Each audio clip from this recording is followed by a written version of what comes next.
specifically at 1 hour and 9 minutes and 15 seconds through 1 hour and 9 minutes and 24 seconds, when it was claimed that Mr. Sullivan was in possession and using a video recording device from a seat as a board member. It stated, "It's a public meeting, move past it," for Mr. Sullivan's response. It should be noted that this is an actions are direct violation of board policy.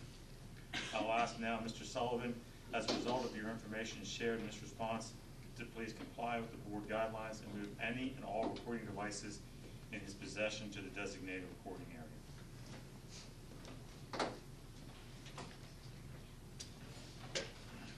Carrie, please note and please place in the official minutes of the board meeting, Director Sullivan was asked to move his recording devices to the designated recording area and declined or stated that he does not have a device in his person. This time I'd like to call the regular school board meeting to order.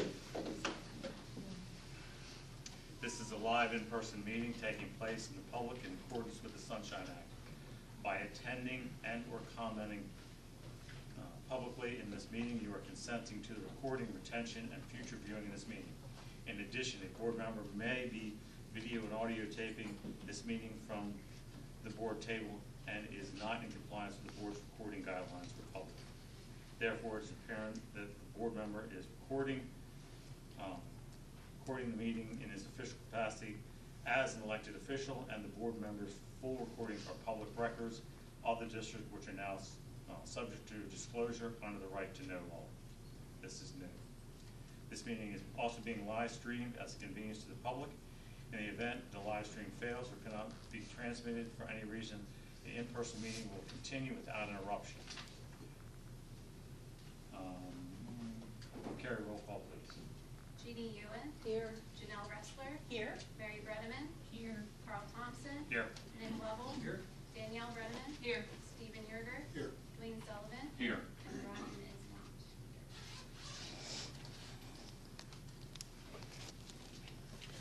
not Mary? Please rise for the Pledge of Allegiance.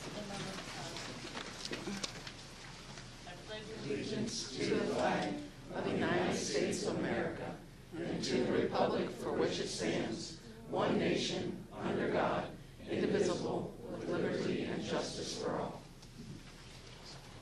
Thank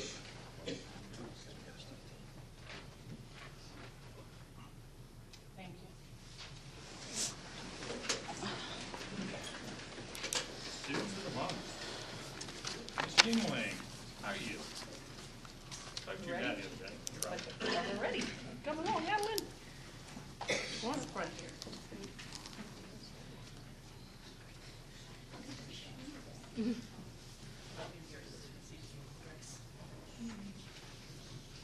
Good evening. I am Jennifer Yingling, a kindergarten teacher in Alloway Creek, and I am delighted to present Adeline Johnson as Alloway Creek's March Student of the Month. Adeline is the daughter of Matt and Brittany Johnson and a little sister to Nevaeh O'Brien and Aiden Johnson. She also has two dogs, Snoopy and Adler, a cat Tigger, to quote her, this is in quotes, 4, 3, or 9 snakes. One's little and the rest are big. She has, and her sister has a lizard named Watcher. She is very well-rounded, enjoying crafts, hunting, drawing, and helping others. Her favorite color is gold, and her favorite food is Chinese. She likes to play with my dog Maisie, who is a therapy dog that occasionally visits my classroom. And she also likes playing with her siblings. She participates in gymnastics and soccer. She doesn't have a favorite subject in school because she just loves to learn everything. As far as the special classes go, she particularly enjoys art. When she grows up, she would like to explore the world, help people, but most of all, be a princess. Her parents say that her best qualities are kindness, helpfulness, her caring and loving nature, her compassion and thoughtfulness. I'd have to say that I wholeheartedly agree. I have a delightful class, but Adeline stands out as an exemplar of all these traits. Any one of them alone would be the making of a fine thunderbolt, but Adeline's got them all. Adeline is full of energy and excitement. She mastered front and back flips into her pool at the age of 4, and she's apparently always been enthusiastic about life. Her parents tell a story about her at their wedding when she was 3 years old. The ceremony was on the beach in Florida, and Adeline was so excited she ran all over the beach and up into a condo that wasn't theirs.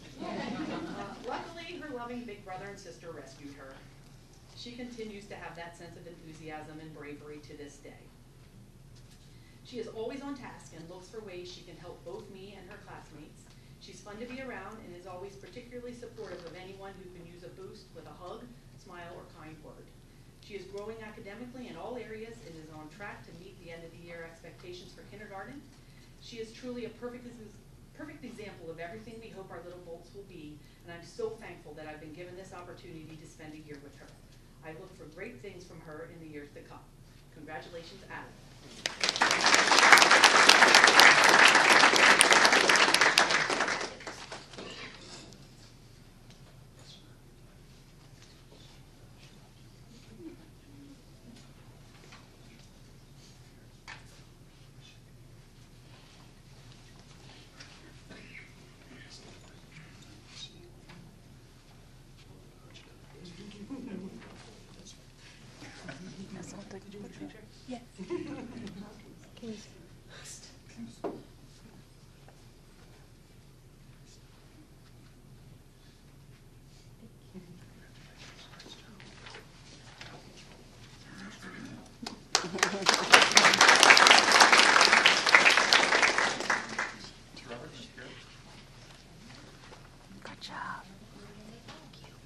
I'll remind all students to stay till after everyone's done, and Mr. Moran will take their pictures, so meet in the lobby when we're finished. Thank you. All right, good evening. I am Beth Peart. I teach third grade at Alloway Creek. And I'm Mindy Everett, and I teach third grade math. We have the honor tonight of presenting Kinley Shipley as February Alloway Creek Elementary Student of the Month. Kinley is the daughter of Stephen and Kathy Shipley. She has a brother named Cade, who is in 5th grade, and a cat named Nibbles. Kinley deserves to be recognized for being a wonderful student. She sets high standards for herself. She's motivated to learn, and she gives every assignment her best. Kinley reports that she loves science class. She likes doing the experiments, to see what does and doesn't work. She likes using the scientific method and learning about the earth. She is a delightful student with such good manners. What I love about Kinley is she takes her time and puts so much thought into everything she's working on. Her love for learning is apparent in everything she does. As a member of our classroom family, she shows others respect and she is helpful. Her classmates, when I asked them to kind of interview them to see what they had to say, they said, well, of course, Kinley, she is so good at math and she's good at reading and she's good at writing.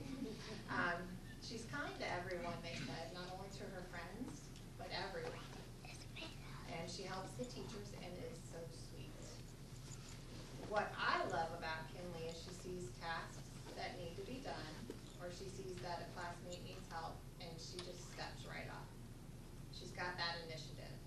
Our class, honestly, would never have their library books turned in on time if it weren't for her. She always remembers to get our library cart when I forget each week, right? Thanks for the reminders, Kinley. Outside of school, Kinley enjoys playing softball. She plays third base and catcher for High Heat. Her favorite memory is the time she was playing on her home field and got on base every inning. She also had an amazing throw all the way from third to first. Right, so join us in congratulating Kinley for being February Student of the Month.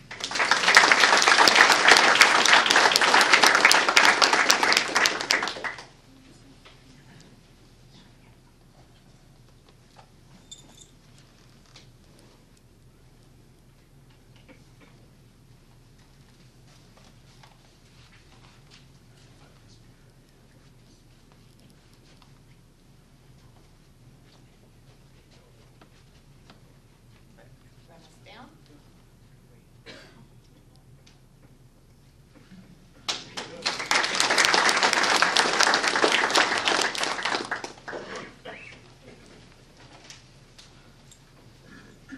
Middle school jumped in. Well, you might have to stand in the back, yeah. Good evening, Littlestown Community Board members. I am honored to present the MAM Student of the Month, Miss Alyssa Williams. I am very fortunate that last year, my first year here at MAMS, I was able to be Alyssa's English and creative writing teacher. Ms. Williams is a stellar student. She works hard to complete each task, will seek out help when needed, and will also help others when she has mastered the material. I'm happy to report that these attributes she displayed in 7th grade are ones she still displays as an 8th grader. Ms. Williams is also a wonderful member of our community. Every football game I attended, Alyssa was there. She would always greet me and help me feel welcomed and included in all the MAMS games. And that is just one example of how wonderful Miss Alyssa Williams is. And with that, I'd like to turn this over to Mrs. Reed to let you know more about Alyssa. Hi, I have Alyssa in 8th grade, and I have the privilege of working with some truly wonderful students every day. Alyssa is the kind of student every teacher hopes to have in their classroom. She is thoughtful, kind, and incredibly dedicated, not just to her own success, but to the well-being of everyone around her. She has an uncanny ability to anticipate the needs of both her classmates and myself, often stepping in to help before anyone has to ask. Whether it's reminding me to submit my attendance when the day gets hectic, or keeping some more of our enthusiastic students in line. Alyssa always approaches everything with patience and a sense of responsibility beyond her years. Her kindness and leadership makes our classroom a better place every single day. She represents the very best of what it means to be a student, not just in academics, but in character. Alyssa, you are the reason teachers do what we do, and it is my absolute joy to celebrate you as Student of the Month.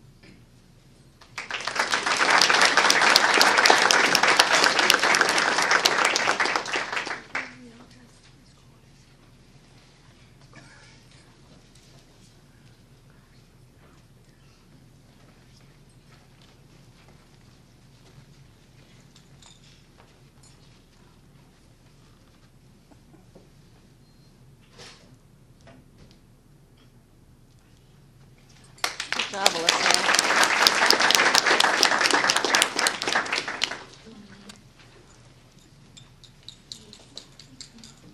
All right, good evening. I would like to introduce Lily Welty as the high school's first Student of the Month.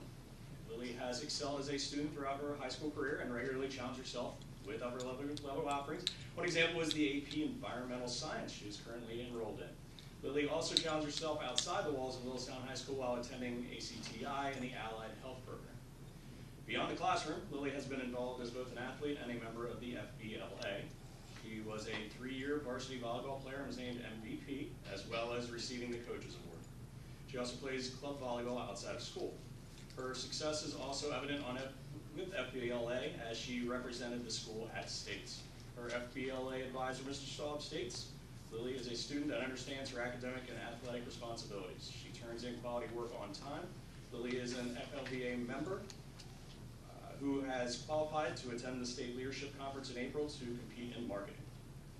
Mr. Peckard adds that the following about Lily. Lily is always smiling and is a very easily approachable person. She frequently perform small acts of kindness, like sharing her iPad charger with another student who needs it. She makes a positive impression on my 4th period English class. Positive approach will serve Lily well as she plans to attend West Virginia University, where she intends to major in business. Congratulations to Lily Welty.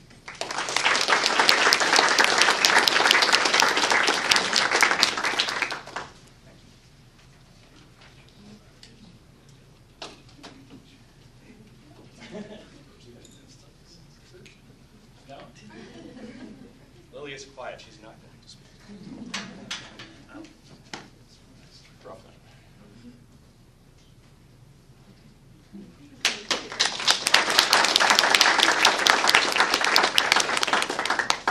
All right.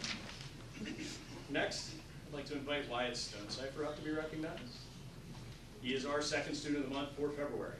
Wyatt is another young man that has maintained a very successful academic career at Littlestown High School. He has extended himself into the next level by taking courses such as college algebra, Hack General Psychology, and Hack Interpersonal Communication. Math teacher Mrs. Shoebaker has the following to say about Wyatt. Wyatt is a very trustworthy, courteous, and studious person. He is kind to others no matter who they are. He is always smiling and saying hello. Wyatt is my go-to person that will get things completed on time and to the fullest. Wyatt is a great person that is a good friend to many, and his caring personality is appreciated.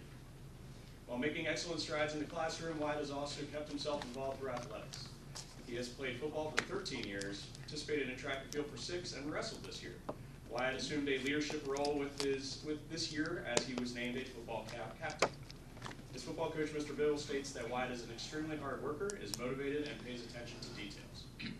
Personally, Wyatt enjoys weight training, hunting and fishing, and holds a job with Annie Ann's.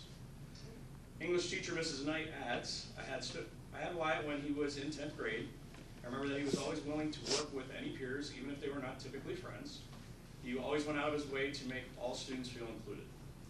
We are all proud of him as he plans to attend HAC's Radiologic Technology program after graduation. Congratulations to Wyatt Stonecipher.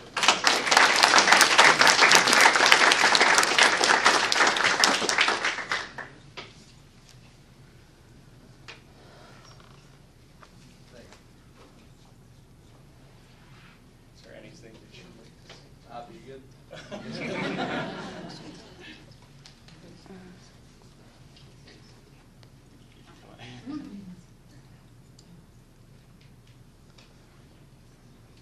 Thank you. I'd like to thank all the students of the month, Lake Forward, and like always, we always enjoy hearing all the good things that they do. Best of luck to all those that are going on to college, whether local or West Virginia, and then the young one there with your snakes. Yeah. If you'd like to leave, you may do so. Mr. Moran would like to take the students of the month picture for websites and so on and so forth. And like always, thanks to the teachers for showing up. I appreciate it.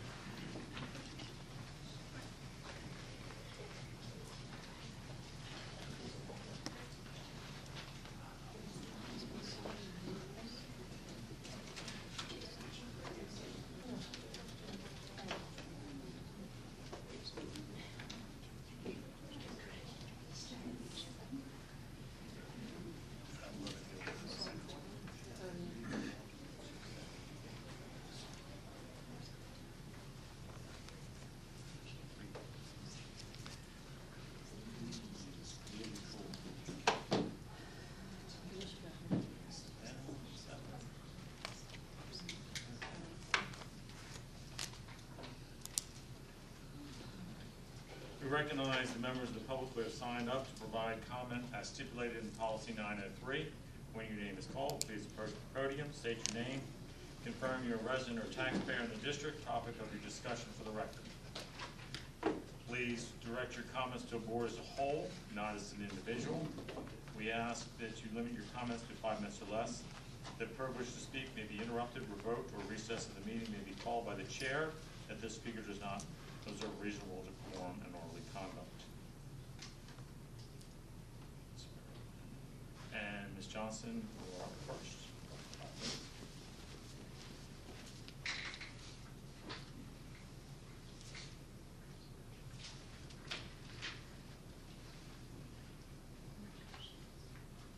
My name is Suzanne Johnson. I'm a district parent, resident, taxpayer, and voter.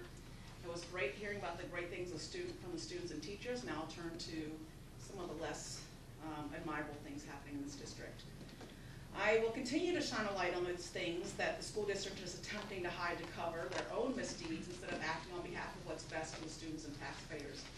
Let's start with the statement that the meeting chair just read before public comment that says, please direct your comments to the board as a whole and not individual board members. This violates First Amendment rights to free speech and the right to petition the government, including school boards, for a redress of grievances. Further, the inconsistent application of this rule is viewpoint discrimination, a further violation of constitutional rights. Meeting chairs have also demonstrated viewpoint discrimination when they allow some to interrupt meetings to speak from the audience and not others. These violations could be quite costly to the district. Pennsbury School District paid $300,000 in attorney's fees and nominal damages in similar circumstances when they had to settle the Marshall versus Amuso lawsuit. When are you going to cease this unconstitutional directive for public comment? And will the meeting chairs be personally liable if they continue this discrimination and by inconsistently applying rules? You shouldn't expect the taxpayers to foot the bill for your illegal actions. After Stockton Leader legal charges were conspicuously missing from the December and January general fund statements, I'm seeing charges totaling over $11,460 for February with a cryptic description of miscellaneous legal expenses. This break in legal billing is concerning, given that it follows an employee that resigned in November, filing a right-to-know request in December, and appealing it in January when the district refused to intervene on behalf of her child's account being hacked by an internal school device. It gives the appearance that the school district is trying to delay the disclosure of legal charges at the taxpayer's expense incurred due to school leaders' misdeeds. This school board and administration do not adhere to your own policies. Per Board Policy 300 on unlawful harassment, it shall be the policy of this district to maintain an employment environment in which harassment of any form is not tolerated. According to Board Policy 11 on board governance and standards of codes of conduct, you each are responsible for, quote, leading with respect and taking full responsibility for board activity and behavior, and engaging all community stakeholders to encourage input and support for the school system. Further, this policy indicates that you will not use your position as school directors to benefit yourselves or any individual or agency. LESD administrators and this school board as a whole, with the exception of Mr. Sullivan, have enabled Janelle Ressler to abuse her position on the school board, to harass me and others in this community. You all have directly supported her actions and or indirectly supported this by failing to hold her accountable. Several community members have come to me and directly shared with me that she has also harassed their families through her position on this board and youth sports, including the former employee who filed a right-to-know appeal after resigning in November. It shouldn't be any surprise that bullying is a problem in our school district when the adults are setting this example. Let's refer to the advice from the Stomp Out Bullying campaign. Bystanders are those who witness bullying in action but do and say nothing to change or stop it, sending the message to the bully that what they are doing is acceptable. That also means that you are part of the problem and not the solution. Fear of retaliation or exclusion may be preventing you from taking steps to help. Actively speaking out against bullying takes courage and leadership. To be an upstander, you must take action to tell the bully to stop and get others to stand up to the bullying. Be a leader and do the right thing to set an appropriate example for the students in this district. Last election, the community voted for change and 7 new board members were seated, which brought all kinds of chaos but not positive change. All but 1 board member have consistently approved new spending measures, and then with upcoming elections, feign surprise when faced with potential increases, even those who aren't up for re-election because they don't want to lose the majority vote. Despite campaign promises, you attempt to suppress transparency as required by the PA Sunshine Act and free speech as guaranteed by the U.S. Constitution. I will set the right example for my child and others in this district to stand up for what's right and speak out when officials are using taxpayer funds to foot legal bills and enable Janelle Ressler to harass me and others in this community. Thank you.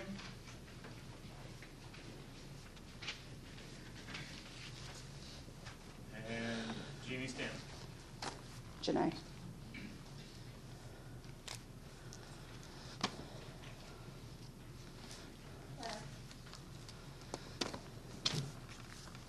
Yeah, what I have to say isn't good. I don't have anything written down. I'm talking to the whole board and administrators in here. You suck. You are failing everybody, every citizen of Little Stanton. You encourage people to attend these meetings, to participate, and yet when we email you, you don't answer. Absolutely not. I wrote you, but I'm gonna back up a little bit with your harassment. Janelle Ressler has to go. Yeah, she has to go. She is harassing people, she is intimidating people. Don't shake your head. You think it's secret. You think it's confidential about your former employee. The only place it's secret is up here in your little minds. I have talked to her. I won't say her name. Her initials are K.O. I talked to Miss K.O. You failed her. She was an employee. She came to you. She told you how Janelle is harassing her and her family. You did nothing. It's like one of you and the others tried to sweep it under. You failed her. You failed her elementary school child when she told you what was going on. You did nothing. Miss Johnson has told you repeatedly of the harassment, and you do nothing. I wrote you the first time in all my years, and I got a lot of them, I wrote you. That's the only time you answered me. Janelle answered too, because my letter was about her.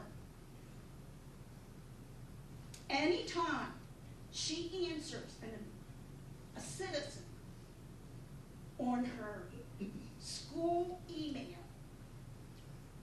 it's harassment. She tried to bully me and intimidate me because of my concern. And you let her. As long as you are not standing up to that toxic woman, you are enabling her to continue misusing her position. And I can hardly wait for the media. Y'all need to look at the budget and how much money y'all are paying the solicitor to defend her, to cover it up. And in covering up for her, you're covering up for yourself. And I want it out there. I am not afraid to talk to the media. I'll talk to anybody in this room. I'll talk to any political group. I'll talk to radio, television, heck, I'll talk to People Magazine. The woman has to go. She is harassing we, the people, the public, and it's got to stop. Thank you. Okay. Gil, you're up.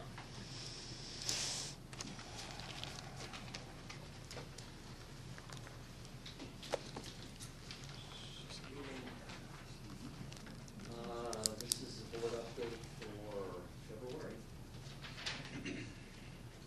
Let's see, I don't think anything's changed up there other than the number of months expended. We're at 18 now. And we did not have the expected amount of snow, so we didn't have any other lost weather days. The next slide, please, Ken. Tonight, we will be in the E, D, and a little bit of the G and F buildings. That's this area here. It's mostly the 1960s construction. Next slide, please.